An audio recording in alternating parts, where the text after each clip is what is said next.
Kubor ka Batesi TV. Lawan ra shapi da ka Orange Nissan Lumso po near Fire Brigade Shillong. Ringkat bat ka net footage. Ordar mapi. Ninwan ra amangi hakerdob ying jongpi.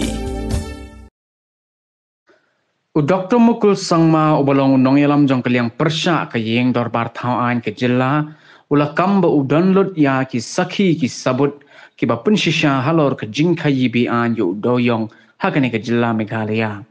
Haka jing yakren bat kilat pathai khubor u Dr. Mukul ula kenno bawatla ka len ding ding dang dang bakam dan satya ka jingkha yito yu doyong hapo ka jilla henrai hadu menta daki po bat ki spa atli ki trokit doyong bean ki yait saho harilom garo ban shalan yonu marpo khendau shabar ka jilla.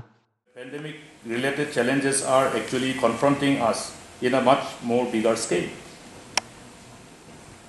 That is one part. They have always been trying to have a immediate denial strategy on any instance of alleged illegality in respect of illegal coal mining and illegal transportation. Prompt denial mode. That is one of the modus operandi that they have transcribed. I have said that. They continue to do so because they have scripted it so well they can't deviate from there also. Okay. Like if you have been tutored the dialogue to go up to the stage in a drama and speak, you have to speak the same dialogue. You see, that's why I'm saying it's a well scripted. It's more like a drama. Whatever they are saying is like a drama. It has been well scripted, they can't speak other than that. They will confine in that only. Because their priority is something else, and to camouflage those priorities which is against the interests of the people and the state, they have to continue speaking what has been already formatted in their whole transcripted version of the modus operandi. This is one, which you know. Today you talk to the South Garowe's DC, South Garowe's SP, and OC of Nongalbibra, and ask them how many trucks are loading coal there to be transported through Gaswapara Land Custom Station. Just ring them up and I'm telling you, I have all the photographs with me now. This is what is happening when we are focused on fighting against this pandemic. They are focused somewhere else. I'm sorry. Not to enrich the state, but to enrich somebody against the interests of the people, against the interests of the state. The photographs which I have is all with coordinates, with GPS, taken at certain locations in Garowe, to be exported through Land Custom Station, Gaswapara, where the notification comes that this consignment is coming from outside the state, not from South Garowe. This is another modus operandi. They cannot deviate from the scripted modus operandi because it has been well scripted modus operandi. You have to go and find out. And that's why I'm saying, unless there is an independent inquiry by an outside agency which is not under the control of the state government, these truths cannot be uncovered and the perpetrators brought to book. They will all go scot-free unless there is an independent inquiry. And unless that is done, it will remain as a precedent. Yes. Doctor, but that is something that is not being done. There has been no response. So how to move forward in this? The way ahead. Like clearly independent inquiry, you know, I have written a letter. I have written a letter to the authorities. I have flagged those copies to even the Chief Justice of the Honorable High Court, also to the NGT, including the Honorable Lok Ayukta.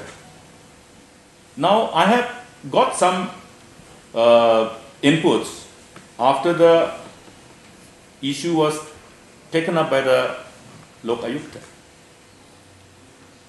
I have asked my legal team to get it further examined and further proceed on this front.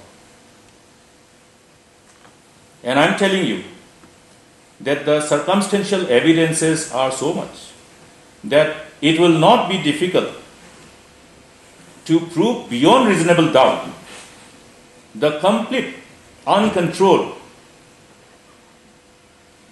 continuity of illegal mining and illegal activities which revolves around illegal mining of coal.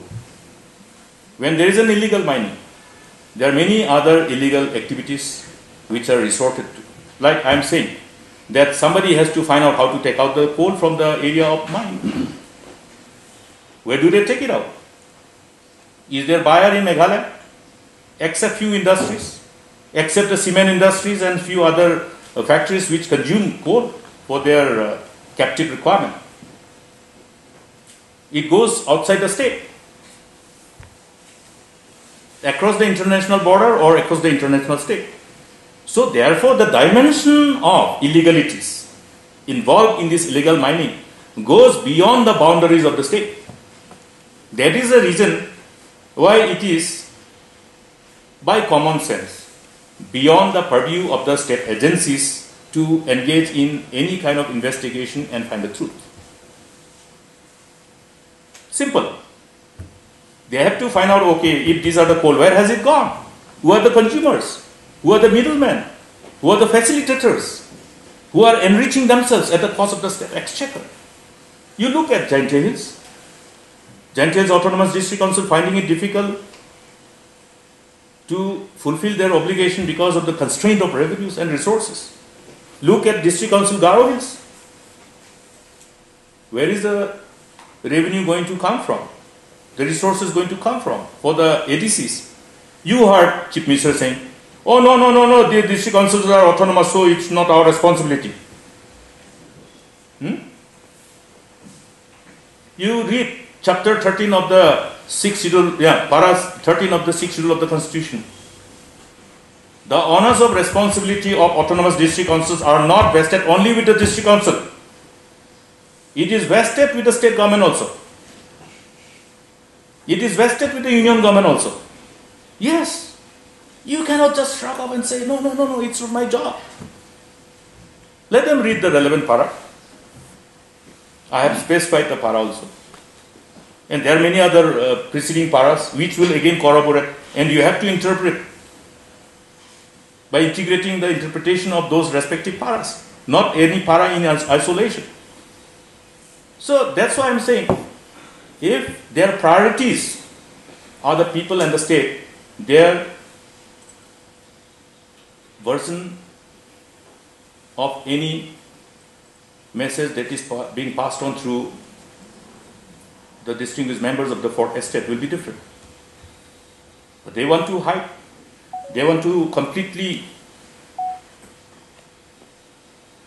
stonewall any chances of finding out the truth. That's why they don't want to tell you what is the truth. They will not tell you what is the truth. So the only way to find the truth is to have an independent inquiry, nothing else. And they're taking decision after decision. You count them. What decisions have been taken by this government during these last 2 months? Where are their priorities? They forgot to know even that the state doesn't have an ambulance which can save lives. In 1 year they need to wake up.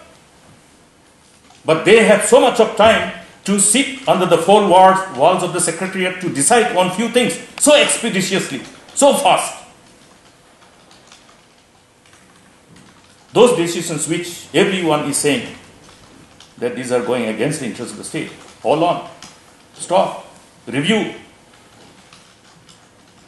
Has this government become so dictatorial that they don't want to even listen to the voice of the people? They don't even listen to the voice of their own coalition partners. This is what I see. I saw one day a copy of the letter which was circulated to all the friends from the fourth estate,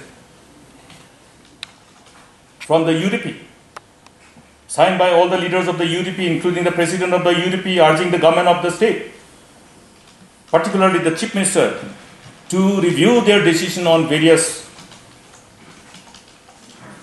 policy decision which they have arrived at pertaining to the MEECF, pertaining to the power department. What has happened? What has happened? Has anything changed? You read the contents of the letter. On Subhagya, what did the letter say? The letter said that maybe, you look at even the figure of 100 crore was mentioned in that first para. I clearly remember that letter. What has happened? So friends, this is time for all concerned to save the interest of the state. Not to look at anybody's individual interest and anybody's individual agenda. I am quite surprised by the move of the government to arrive at one-time settlement in respect to the taxes, the VAT realized by the petrol pump owners. Friends, I'll tell you one thing. When anyone who has to buy petrol or diesel, when you go to the petrol pump, you are paying the tax, the value-added tax. Petrol and diesel has not been considered to be included under the GST regime because of certain reasons which were collectively agreed upon by the states at the time of transiting from the VAT regime to GST regime. Now, everybody who has bought petrol or diesel from the petrol pumps in the last preceding 3 years, we have already paid the tax. Is it clear? Or you have not been charged of the tax when you buy petrol or diesel? VAT has been realized by the petrol pump owners. That means I have paid tax. The people have paid tax. If tax has to be refunded, it has to be refunded to us, the taxpayers. That is what the law of the land says. Otherwise, the strategy of the government is that, okay, we will give you rebate, you come to us. Is some middleman working? We have to verify. We have to verify because this is completely not, or in other words, I will say this is from complete deviation from the provision of the law.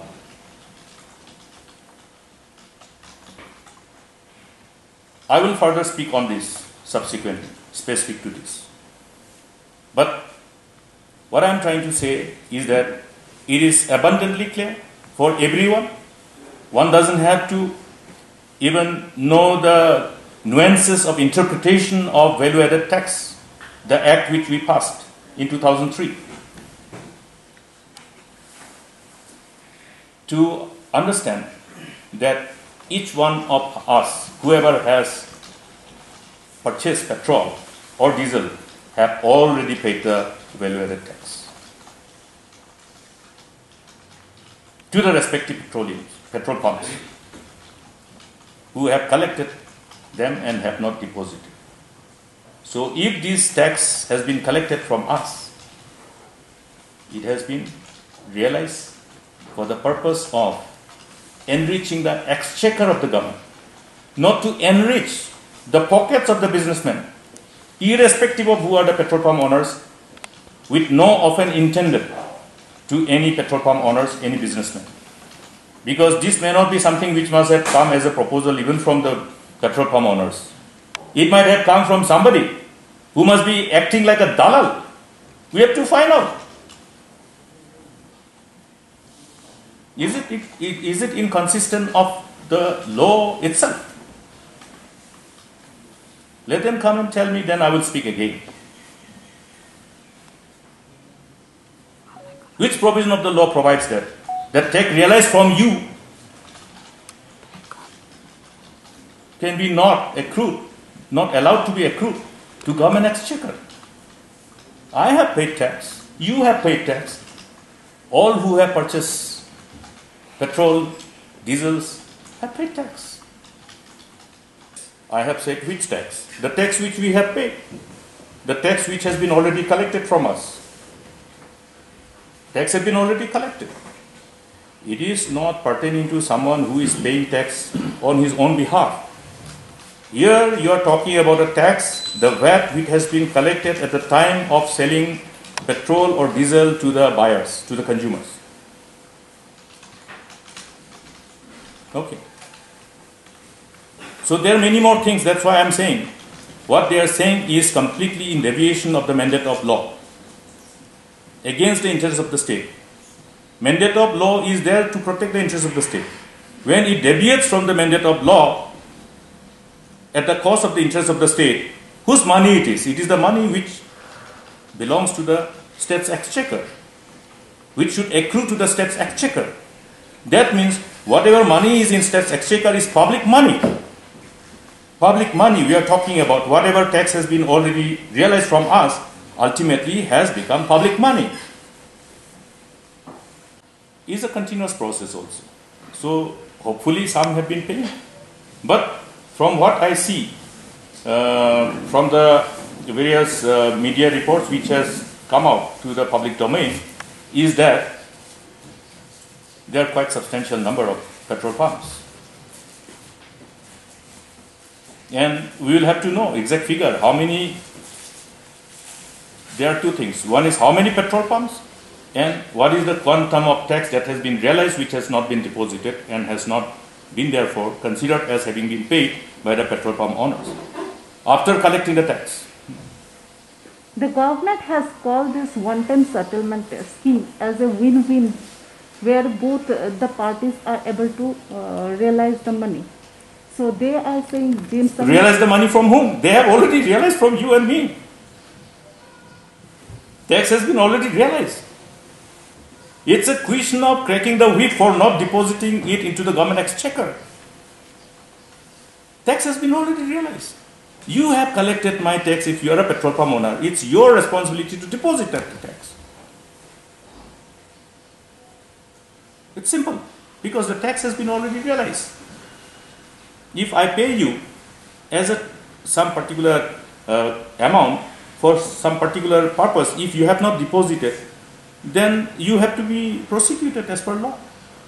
That for cheating me to realize from me to by promising to deposit somewhere. So this is how the interpretation of law will revolve around. But here the government is offering OTS to these. For whose interest? For whose benefit? Is it benefiting the state? Is it going to benefit the state? It's simple. We are talking about the interests of the state. We are talking about the interests of the people, the larger good of the state. And we are talking about not anything that is required to be done. We are talking about the money that has been collected from the consumers, from the people, from the citizens as tax. We have already paid this tax. And this tax must go to the government exchequer. This money which has been realized from us must be deposited into government's coffers. And if they decide otherwise, tax has to be refunded to the taxpayers. You and I, whoever has paid tax while purchasing this petrol, is it doable by the government? Can they determine who are those who have paid the tax? They cannot. Therefore, it cannot be given back to those who have paid tax. To quantify how much petrol has been bought by whom, and therefore how much tax has been realized from whom, is impossible. Therefore, to give it back to the actual taxpayers is completely an impractical proposition. But here we are talking about tax realized from you and me as per the mandate of the law, and not depositing that tax to the government coffers. It is a responsibility of the government to take cognizance of what we are saying now. As a responsible government, they must take cognizance of this concern. We are not saying this for nothing. We are saying this so that at least government will realize their failure to take cognizance of these responsibilities that is vested upon them to protect the larger good of the people.